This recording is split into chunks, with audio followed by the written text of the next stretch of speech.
नमस्कार, ये आकाशवाणी पटना है। अब आप राकेश कुमार सिंह से प्रादेशिक समाचार सुनिए। पहले मुख्य समाचार। मुंबई में वेव्स शिखर सम्मेलन में सूचना एवं प्रसारण मंत्री अश्विनी वैष्णव ने कहा, देश में कंटेंट और आइडिया की कोई कमी नहीं है। भारत मीडिया और एंटरटेनमेंट के क्षेत्र में विश्व का नेतृत्व करने को तैयार है। भारतीय निर्वाचन आयोग ने मतदाता सूची को प्रभावी और विश्वसनीय बनाने के लिए इसे जन्म मृत्यु रजिस्टर से जोड़ने का निर्णय किया। हज यात्रा के लिए गया से 145 श्रद्धालुओं का पहला जत्था मदीना के लिए रवाना हुआ। और खेलो इंडिया यूथ गेम्स के लिए देश भर से खिलाड़ियों के जत्थों का विभिन्न शहरों में पहुंचने का सिलसिला शुरू। समाचार विस्तार से।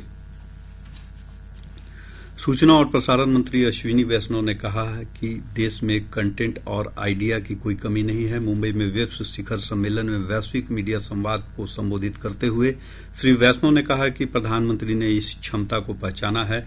वेव्स का मंच सभी से अपनी कहानी दुनिया के सामने रखने का उचित अवसर प्रदान करने का मंच है।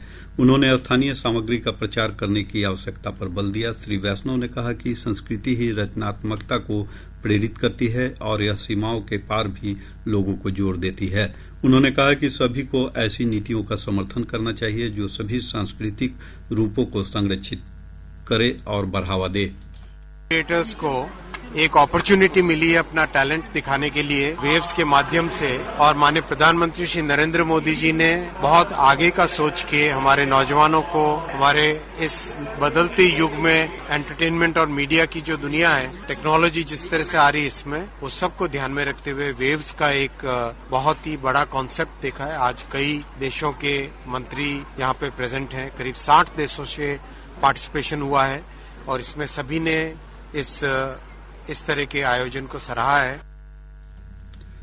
विदेश मंत्री डॉक्टर सुब्रमण्यम जयशंकर ने उद्घाटन सत्र को संबोधित करते हुए कहा कि प्रौद्योगिकी और परंपरा को मिलकर साथ साथ चलना चाहिए। उन्होंने कहा कि प्रौद्योगिकी देश की अनमोल विरासत के बारे में जागरूकता को बढ़ावा दे सकती है। डॉक्टर जयशंकर ने कहा कि यह युवा पीढ़ियों के लिए चेतना को गहरा कर सकती है। केंद्रीय विधि और न्याय मंत्री अर्जुन राम मेघवाल ने आज कहा कि जाति जनगणना को अनुमति देकर प्रधानमंत्री ने सामाजिक न्याय को लेकर अपनी प्रतिबद्धता जताई। वे राजस्थान के बीकानेर में कहा कि कांग्रेस के जाति जनगणना को लेकर लोग दोमुही बातें करते हैं। प्रधानमंत्री नरेंद्र मोदी जी सामाजिक न्याय के लिए प्रतिबद्ध भी है और कटिबद्ध भी। और कांग्रेस के जमाने में 2011 में जब जाति के आंकड़े लिए गए थे लेकिन प्रकाशित नहीं किए, किसने रोका इन्हें? इसका मतलब कांग्रेस जो है दो मुही बातें करती है। 2013 में लोकसभा में इस पे बहस हुई थी और उस बहस के दौरान भी मेरे ख्याल में जो यूपीए को सपोर्ट करने वाले दल थे उन्होंने भी कहा कि जाति के आंकड़े प्रकाशित करने चाहिए। और उसके बाद हमारे यहाँ से बीजेपी की ओर से गोपीनाथ जी मुंडे बोले थे, उन्होंने भी कहा था जाति के आंकड़े प्रकाशित करने चाहिए। उस समय तो राहुल गांधी जी भी संसद में ही थे, लोकसभा में थे, क्यों नहीं पक्ष में बोले? इसलिए दो मुही बातें कर रहे हैं कांग्रेस। भाजपा के वरिष्ठ नेता और उप मुख्यमंत्री विजय कुमार सिन्हा ने कहा है कि जाति जनगणना को स्वीकृति देकर प्रधानमंत्री नरेंद्र मोदी ने साबित किया है कि वे सभी वर्ग के विकास का ध्यान रखते हैं। उन्होंने कहा कि जाति जनगणना कराने का निर्णय ऐतिहासिक है। सदन के अंदर जब बिहार में 500 करोड़ खर्च करके जातीय गणना नहीं जातीय सर्वे हुआ, आर्थिक सर्वे हुआ, 94 लाख परिवार 6,000 से नीचे गरीबी में जी रहा है। 10,000 से कम आमदनी के 63% लोग बिहार में रह रहा है। हम रोजगार में आरक्षण में प्राथमिकता देंगे, जो पीछे रह गया हम उसको आगे बढ़ाएंगे। हम वैसी नीति लाएंगे जो सबके हित में हो, जो सबके सर्वस्पर्शी हो। आज ये भाव मन के अंदर समावेशी भाव क्यों नहीं आ रहा है? भाजपा सांसद मनोज तिवारी ने कहा कि जाति जनगणना सामाजिक ताने बाने को और मजबूत करेगा। वे पटना में संवाददाता से बातचीत कर रहे थे। राष्ट्रीय जनता दल के सांसद मनोज झा ने कहा है कि जाति जनगणना को अनुमति मिलना समाजवादी विचारधारा के लोगों की मांग की जीत है। हम तो लगातार इस बात को कह रहे थे कि ये मांग ऐसी है जिसको आप दरकिनार नहीं कर सकते। महत्वपूर्ण ये है कि कई सारी चीजें एक साथ क्लब्ड है। कास्ट सेंसस किससे क्लब्ड है? सेंसस के एलोकेशन से लग रहा है कि अभी आपके समक्ष वो प्राथमिकता में नहीं है, नंबर 1। नंबर 2, 21 में आखिरी सेंसस होना था, लास्ट सेंसस होना था। आज 4 बरस बीत गए, कोई पहलकदमी नहीं। विमेन रिजर्वेशन इससे जुड़ा हुआ, डिलिमिटेशन इससे जुड़ा हुआ। तो इस बास्केट में आप 4 चीजें हैं। अगर इसके लिए हम एक टाइमलाइन, एक रोड मैप नहीं बना के आते हैं तो ये झुंझुना नहीं होना। जदयू की प्रदेश प्रवक्ता अंजुम आरा ने आज समस्तीपुर में मीडिया से बातचीत करते हुए जातीय जनगणना कराए जाने के निर्णय के लिए प्रधानमंत्री नरेंद्र मोदी के प्रति आभार जताया।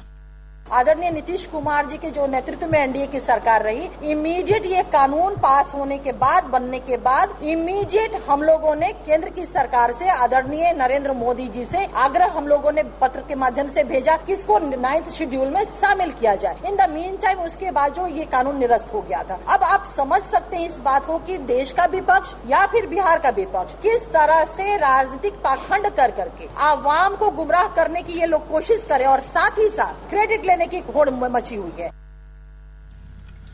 निर्वाचन आयोग ने मतदाता सूची में सुधार लाने और मतदान प्रक्रिया को नागरिकों के लिए अधिक सुविधाजनक बनाने के उद्देश्य से उपाय शुरू किए हैं। आयोग अब मृत्यु पंजीकरण संबंधी आंकड़े भारत के महापंजीयक से सीधे इलेक्ट्रॉनिक रूप में प्राप्त करेगा।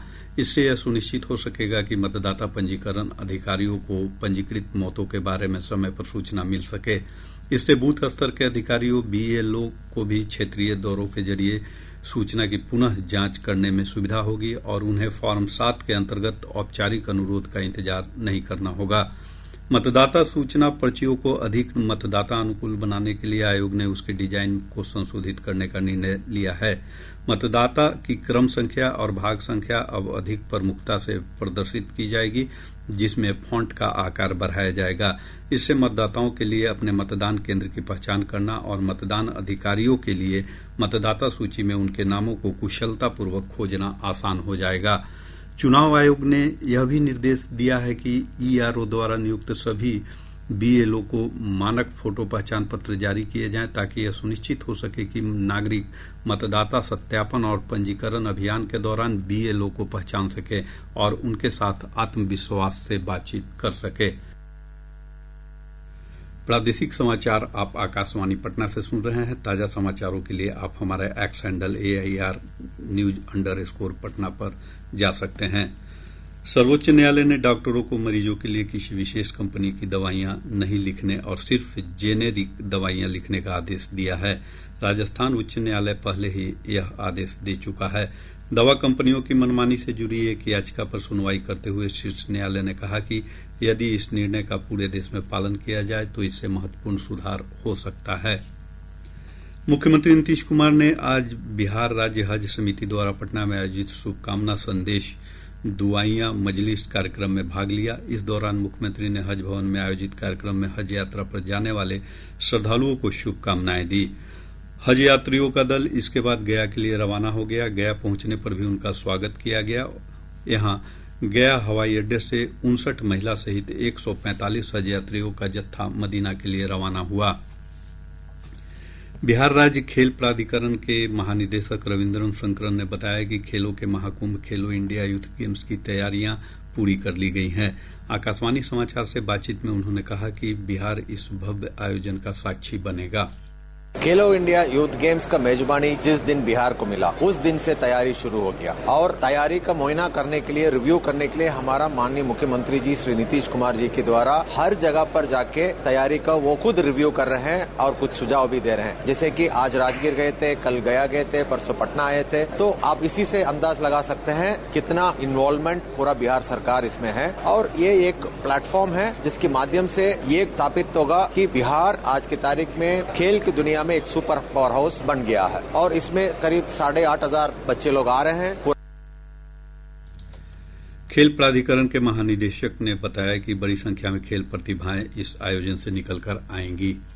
पूरा खेलो इंडिया का जो यूथ गेम्स का जो कॉन्सेप्ट है, ये हमारा माननीय प्रधानमंत्री जी श्री नरेंद्र मोदी जी का वो कॉन्सेप्ट है। वो कॉन्सेप्ट यही है कि अंडर 18 का बालक बालिकाओं को हम पहले से ही टैलेंट स्काउटिंग, प्रतिभा खोज करके उनको ओलंपिक्स के लिए हम तैयारी करें, नंबर 1। दूसरा, इंडिजीनियस स्पोर्ट्स को बढ़ावा देने में क्या होता है, एक खेल के माहौल बनता है पूरा देश में, और ग्रामीण क्षेत्र हो या जंगल क्षेत्र हो या पहाड़ क्षेत्र हो, हर क्षेत्र का लोगों को खेलने का मौका मिलता है। तो ये बहुत अच्छी बात है, इंडिजीनियस स्पोर्ट्स को हम आगे बढ़ा रहे हैं।